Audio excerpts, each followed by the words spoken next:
Times up കഴിഞ്ഞോളെ.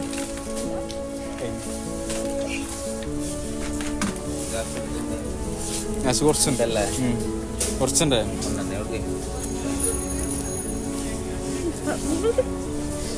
എന്ത് പറയണ സബ്സ്ക്രൈബേഴ്സിനോട്?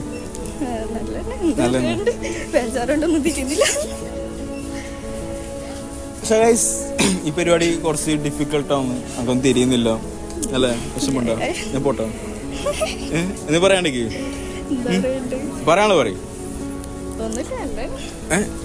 പറയാള് പറയും. ഒന്നും പറയാനല്ലോ. ആ ഷോക്കിലുണ്ട്. നഫ്ല കയറി ബാബാ, നഫ്ലാൻ്റെ മമ്മി. നഫ്ലാൻ്റെ മമ്മി നിക്ക് വായല്ല വാ. എന്ത് പറയാനുള്ള നമ്മൾ ചാനലിനോട് എന്ത് പറയാനുള്ളത്? ഞാൻ പോട്ടോ, എടുത്തിട്ടൊന്നുമില്ല. അതിൽ ബാക്കി എടുത്തോ.